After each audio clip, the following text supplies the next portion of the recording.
Welcome to the NBA Coast to Coast podcast brought to you by thelines.com. Coming to you from the West Coast, Josh Lander, joined by Nate Weitzer on the East Coast. And it's playoff time, kind of, right? Postseason kind of starts after the play-in. I don't think they're considered making the playoffs just because you're in the play-in, but it is the postseason after the regular season. So we're going to be taking a look at Tuesday's inaugural here, kick off the play-in tournament with those Western Conference games. We've got some best bets for both of those games in this video. Also got play-up props up. We're going to be coming back with some futures videos as well, so some series prices and futures champions and all that kind of stuff that we'll be looking at in a separate video, as well as those Eastern Conference playing games on Wednesday. For Tuesday, we'll get ahead of those for Wednesday. So make sure you are subscribed to the page. We've got lots of NBA action coming forward with you guys. Also head to thelines.com. Use everything we have up on the site for this postseason as you are placing those bets. Nate, let's get right into the action, man. Talk about your first NBA best bet for this Western Conference playing games. Yeah, we got the Lakers or the Warriors basically had to pick them, and I think based on the way they've been playing down the stretch, I like both of them. I like the Lakers a little bit more here at NOLA, basically minus 110 on the money line. I mean, NOLA, I originally was talking about a close game win here, but I mean, NOLA could either lose by 20 or win by 20. That's just kind of how they do, right? If everything's clicking, maybe they get some revenge on these Lakers, but I just don't see it happening. I mean, the Lakers have handled them in 3 of 4 this season. The loss was on New Year's Eve where they're missing D'Lo and some other guys, and they've just been playing much, much better down the stretch, especially on the road. 7-1 their last 8 roadies, scoring 121 a game, not hitting threes, but it hasn't mattered. They've been getting it going down low to the basket. They just dominated the Pels down low, with LeBron handing out 17 dimes in the series finale. And defensively, they're top 10 in just about everything except funneling three-point attempts, giving up a lot of three-point attempts. But I think you don't worry about that as much with the Pelicans as long as you identify Trey Murphy, make other guys shoot. They're just not the most prolific three-point shooting team. And it's the fourth quarter and clutch stuff that you really come down to when you talk about a win-or-go-home game. Do you trust this team in the fourth quarter? And I know you've always talked about like our Zion and BI on the same page, and that being a reason for whether they're going to succeed in the clutch. With BI coming back, having 23 minutes under his belt after missing several weeks, and that kind of throwing some funk into Zion's game, it seemed like I really don't trust this Pels offense down the stretch. And if you look at them post All-Star break, they're 18th in net with a negative 8 net rating in the clutch. They have the 4th worst rebounding percentage. They have an extremely low percentage of points coming on jumpers, probably because BI's been out for a lot of that. 2nd highest percentage in the paint. And they have the 2nd worst offensive rating throughout the entire 4th quarter at home. Only the Grizzlies with the worst home offensive rating. So Lakers with AD vowing to play through that back strain and throwing some shade at Larry Nance, looking to get a little bit of revenge at him. I don't think they're going to be able to score reliably in the paint on this Lakers team, a Lakers team that in the clutch has the number 1 free throw rate allowed to opponents and the number 3 free throw rate generated on the other side of that. So, I mean, you can talk about, again, the NBA having a vested interest in LeBron advancing. I don't know how many whistles that might influence, but certainly they're doing a better job of getting to the line and keeping opponents off the line, and that could be key down the stretch here. It could be, yeah. I'm with you on the idea that the Lakers win this game. I like until LeBron James doesn't win this type of game in this situation, then I'm going to keep backing him. I mean, he's already done superhuman things over the last 5 or 6 games that he's played at the end of the regular season. So like what, with another day off, he's not going to do it again just because he played 37 minutes the other night. He's going to climb into his cryo chamber at night, go to sleep, and be refreshed the next day like a vampire. So I think the money line is still a good play here. I'm going to stick to the over on their team total, 112.5 here. And like, I do think that the over is more likely in this one than the under. Mostly because I do think they're going to score. So I just stuck to their team total because it's really going to come down to them. If they give up a lot of stuff above the break and those shots are falling for the Pellies, then yeah, they'll come along for the ride.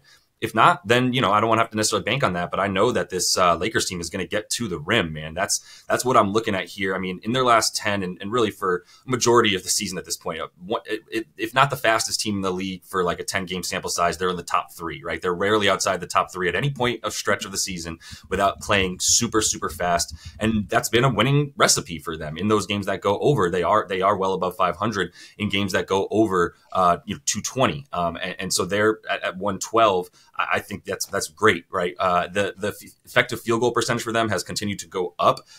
They are now 3rd over their last 10 and over their last 15 games in terms of their effective field goal percentage. And this Pelly's team is sort of trying to figure it out almost too late in the season. Like, you got Joval playing 7 minutes the other night, which I believe you mentioned at some point here. We'll talk about that more. But like, what that does here, you get Larry Nance in there, and I mean, they would rather just go small in general and sometimes play small ball Zion at the 5. That ain't going to work. But that's been what Willie Green's been messing with over the last couple of weeks. And we clearly saw that not work in their last game, where AD just completely owned that game. And LeBron did his thing going to the rim as well. The Lakers' 4th highest rim frequency, number 1 field goal percentage going to the rim. We know what they're going for. The Pellies do a good job of not fouling. I will say that, but they are not very good down low. In their last 10, 26th overall in terms of rim field goal. I'm sorry, 28th in their last 10 in terms of rim field goal percentage on the season.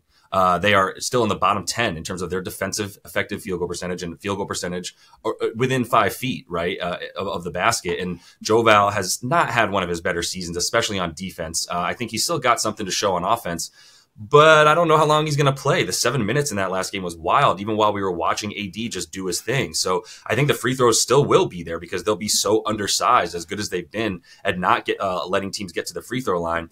The only time that they went under this 112 number, 113, I guess, for the Dubs, the Lakers against the Pelicans this season, they went for 109. They had no D'Lo. There was a lot of Max Christie, a lot of Christian Wood, and we're not going to see much, if any, of Max Christie in this one, and C. Wood still hurt.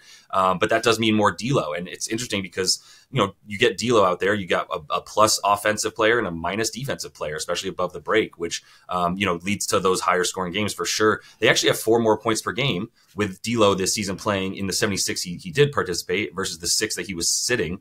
In the 6 that he was sitting, they only scored 114, and it's just a much smaller sample size, but I already assumed there was correlation there anyway, and I think that's enough to make me feel good about it. So for them to get 113, I mean, their 3-point shooting has gotten a little bit better, but mostly it's just going to be go, and get to the rim, and I think that'll be, if they don't let that Pelicans half-court defense really get set up, where it's a lot better than in the transition, then they should be really good to get this like 115, 116 for themselves.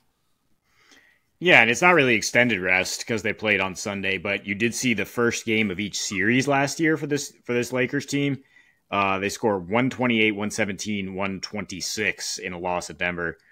So they do come out strong in these instances, and LeBron, him being quicker to make those micro adjustments might be the reason for that these defenses are not able to adjust as quickly as LeBron is able to kind of pick them apart and keep the Lakers organized. Yep. So, I mean, I wanted Warriors at Kings here. I was looking at the under. It was 226 when I was researching it. It has been bet down 3 points.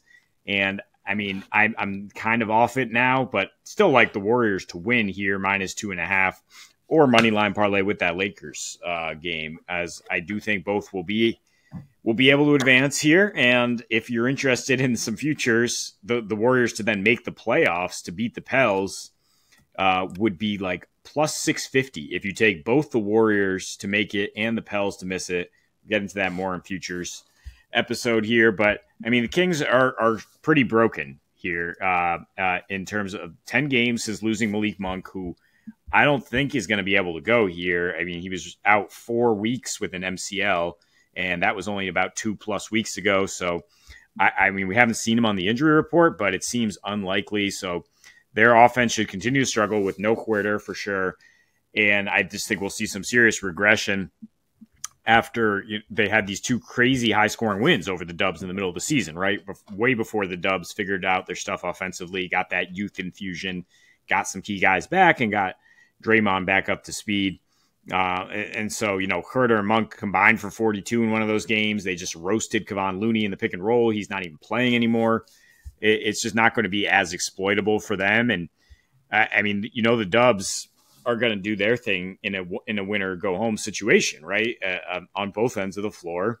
Just saw this in Game 7 when these teams met last year.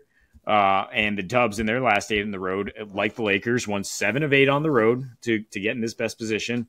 Very good defensive rating, number 3 in the league. Last year in the playoffs, they posted a 111 defensive rating against SAC, including 102 in that Game 7. The reason I liked the over so much is when I found that the Dubs, I mean, their offense has been flowing beautifully once again, highest assist to field goal ratio in the fourth quarter. Kings have been doing a really good job limiting that and a really good job running teams off the 3-point line. So I still do lean under here if you want something to juice this. And they did hold Golden State to just 33% from 3 throughout that entire 7-game series. Even though there were some higher scoring games, like I just don't think the Kings have the offense to score enough on this Warriors team. So I'm fading their offense is the main look here, whether it's Kings under team total, Warriors to win, or if you still like the under, even though it's been bet down. Yeah, I mean, the under, the only thing that scares me about the under is like sometimes you get this situation, and we faced this with the Lakers and the Warriors in their last meeting where it was like, oh, like, you know, under because the Lakers playing better D at home and the Dubs playing really good D on the road and everywhere really right now. But like when two teams that have a very, you know, robust history of playing each other because they're in the same division come up against each other, it's just a little bit like, you know, old habits, and they go really, really fast and they play over. So it would scare me there. It's also, like you said, the first game of a playoff series is almost like you just come out with extra energy. There's like a spike in energy big time, and teams tend to play a little bit faster. There's a little bit more points scored. So once you lose that 3 points, it's definitely enough to like lose your edge on the under in this game. So I agree with the pivot, and like, look, you know what I like to say about the roulette wheel? Like if I walk up to a roulette wheel, it's hit black 10 times in a row. I got to hit black on the 11th. And it's kind of like that with the Dubs, as they're still the big bro, man. And like, you know, the way your dad beats you in one-on-one until you get a certain age, and then you beat him back. And the Kings are right on the cusp of that. But I think the old man strength of the dad Warriors, if you will, should come through in this one. I still think it's close, though. So I played this a little bit cleverly, as what I think is clever. It could look stupid, but I've got a couple bets here that will guarantee you money as long as this game stays within 10 points. So I'm taking either team to either win by 1-5 or either team to win by 6-10. And all 10 of these games, all of the 4 of the games that they played this regular season finished within a margin of victory of 8 points. And, you know, including the playoffs last year, 5 of 7 went under 10 points in terms of a margin of victory between these two teams. It was a 2.75 margin of victory this season, right, overall, because 3 of these games were finished by 1 point, and then you had that one game that was an 8-point spread in that one. But other than that, like, these teams are playing wildly close. So where I'm at this point is like, I agree that SAC defense is going to come along and continue to maintain itself, because once you have a lot more Keon Ellis and Davion Mitchell, which is what we've been talking about with this squad, you're in a good spot, right? But the Dubs, if you're going to be able to defend the 3-pointer, then you're going to be in a good spot as well. And the Kings team went from one of the worst 3-point defenses in the league to being a lot better, especially above the break, which is where we know the Dubs are looking to get their points off and their shots off, right? They're the team this season and forever. As long as Steph Curry and Clay are on your team, the above the break 3 is going to be a highly utilized shot for you. And that has been the case as well for them this season, where they're, you know, still at about top 2 team in terms of the amount of points that they're scoring from that position on the floor. So with the Dubs being able to defend that a bit better, their defensive rating rising all the way up to 5th best in their last 10 games. I think there's a chance that Malik Monk does play. I want to say that. And so that does scare me a little bit from the over. I know, but we're still both looking for that information, but I can't really find him on these injury reports right now. So if he does play, like, I still think the defense is fine, because you're still going to have a lot more either Keon Ellis or Davion Mitchell than Weitzer. And that's like at least a 3 or 4 point swing in terms of, you know, the over or under. And it's definitely swinging towards the under with those 2 dudes in there, at least one of them in consistently throughout the game, as opposed to Weitzer. So that's where I'm coming from with the game staying close. When it is a few less points, there's a little bit less likelihood that, like, at the end it's a 7-8 point spread and a couple of free throws put you over the 10 point mark. I think we'll keep this within double digits, and that's a good way to sort of like build a little bankroll builder for yourself here. Yeah, I mean, there's been 6 play-in games in the West so far, and none have been decided by more than 10 points. So That makes sense. First of all, off the bat, I mean, the East, there's some teams that are like, oh, we're just happy to like be here, like Charlotte as the 10 seed, where they'd lose by 30, and that shows the lack of depth in that conference. But with the West being the deepest it's ever been, and these teams being put in the 9-10 spot here, I expect them to completely go all out, obviously, and to go down to the wire. More importantly, if you're going to just bet close game. For sure, I'm with you on that, like you said. So I mean, this is my bet. I think we're going to play this one a little bit close to the vest on the two bets here, and feel good like we'll get some plus money, and this isn't going to be a runaway game. So that is all the time that we have for you in this video. We have a couple more episodes up, so definitely make sure to subscribe to that page. We are going to be spending some time with you guys moving forward in these NBA playoffs. So check out the player props video we have for these two playing games. Also check out those futures. Until we see you next, happy betting.